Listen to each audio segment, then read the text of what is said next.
రోజున ప్రజలకి మనం భవిష్యత్తుని దృష్టిలో పెట్టుకొని పరిపాలించే విధంగా ఒక ఆదర్శవంతంగా నిలబడాలని గౌరవ ముఖ్యమంత్రి గారు చంద్రబాబు నాయుడు గారు పదే పదే ఆలోచించి ముందుకు తీసుకెళ్తా ఉన్నారు.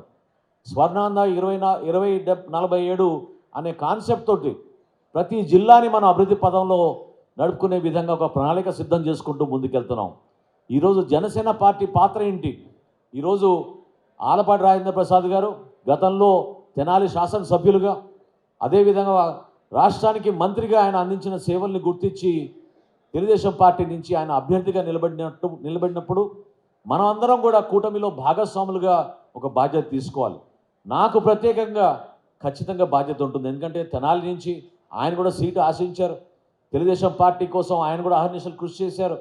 తెనాలి శాసనసభ నియోజకవర్గం నుంచి అనేక సందర్భాల్లో మేము అనేక కార్యక్రమాల్లో ఒకరినొకరు మేము పార్టీ పరంగా మన విధానాలు మనకు ఉన్నాం కూడా ఈ ప్రాంతం అభివృద్ధి జరగాలి, నియోజకవర్గం అభివృద్ధి జరగాలి, మన జిల్లా మన ప్రజలు అందరూ కూడా సంతోషంగా ఉండాలనే ఆలోచనతోటే మనం ముందుకెళ్ళాం. అదేవిధంగా ఎప్పుడైతే కూటమిలో భాగంగా నన్ను అభ్యర్థిగా డిక్లేర్ చేశారో మనస్ఫూర్తిగా ఆ ఎన్నికలలో ఆలపాటి రాజేంద్ర ప్రసాద్ గారు మన విజయం కోసం, మన విజయం ఎందుకంటున్నంటే ఇందాక దుర్గేష్ గారు అన్నట్టు ఈ బాధ్యత కేవలం వ్యక్తిగతంగా ఒకరిద్దరు కానీ కాదు, మనం పార్టీల పరంగా మన బాధ్యత తీసుకోవాలి. ఎంతమంది ఓటర్లు ఉన్నారనేది కాదు, మనందరం కూడా రాజకీయంగా ముందుకెళ్లే విధంగా కలిసికట్టుగా నిలబడాల్సిన అవసరం ఖచ్చితంగా ఉంది.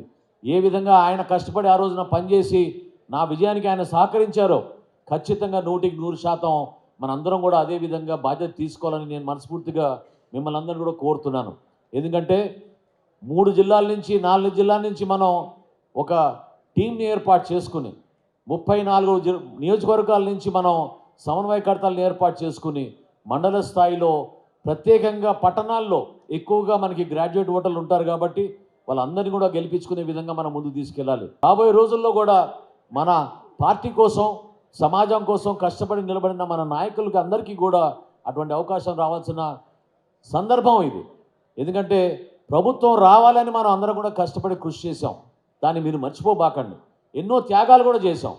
ఏ విధంగా పవన్ కళ్యాణ్ గారు ఆ రోజున భారతీయ జనతా పార్టీతోటి సమావేశం ఏర్పడినప్పుడు ఆ పార్టీకి మనం అందించాల్సిన సీట్ల విషయంలో ఎక్కడ కూడా అడుగు వెనకేయకుండా ఆయనే స్వయంగా ముందుకొచ్చి 4 శాసనసభ స్థానాలు, 2 పార్లమెంట్ స్థానాలు భారతీయ జనతా పార్టీకి ఇస్తే గౌరవంగా ఉంటుందని పెద్దలు అడిగినప్పుడు ఆయన ఏమాత్రం కూడా ఒక్క క్షణం కూడా ఆలోచించకుండా కూటమి కలిసి ఉండాలి, కలిసి ఉంటేనే మనం విజయం సాధించగలుగుతామనే ఆలోచనతో ఆ రోజున ఆయన నిర్ణయం తీసుకున్నారు.